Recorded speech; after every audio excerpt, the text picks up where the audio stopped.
Subscribe now and press the bell icon. Never miss an update.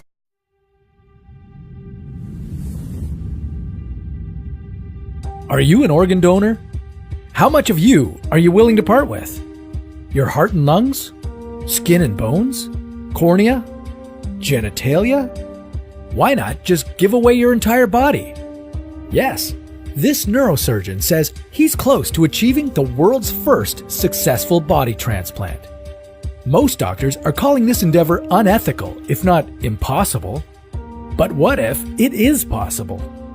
What if you could replace any body part without any trouble? What if you could replace your whole body? This is What If, and here's what would happen if there were no limits to organ transplantation. Since the very first successful organ transplant in 1954, the list of body parts that you can give to those in need has expanded significantly. Almost everything, from heart to hands and eyes to intestines, has been transferred from one body to another.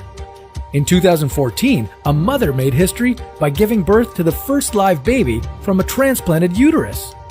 It took decades of research and practice to be able to pull off such procedures, and even the ones that have become commonplace still face complications.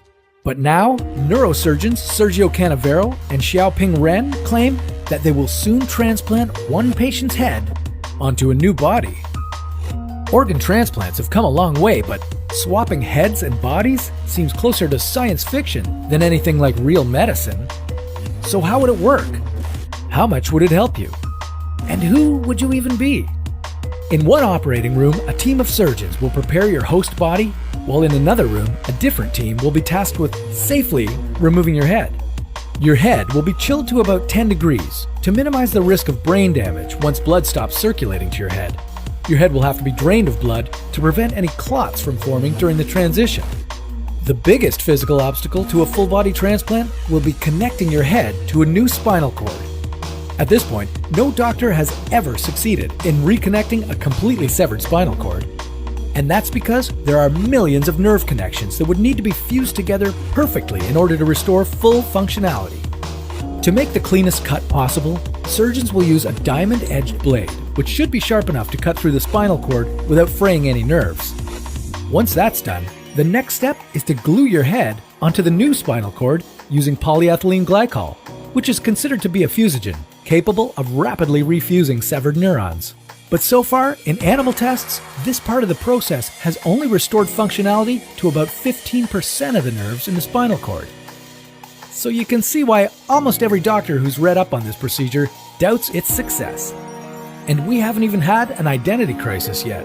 Suppose your head gets a new body. What happens to you? We've been debating questions of identity and consciousness for centuries, and we're nowhere near a consensus. Is your identity attached to your mind, or is it all of you?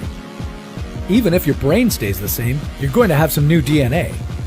If you decide to have children, your new body's genes will be passed on, so are they really your descendants? It's likely that your personality would change too.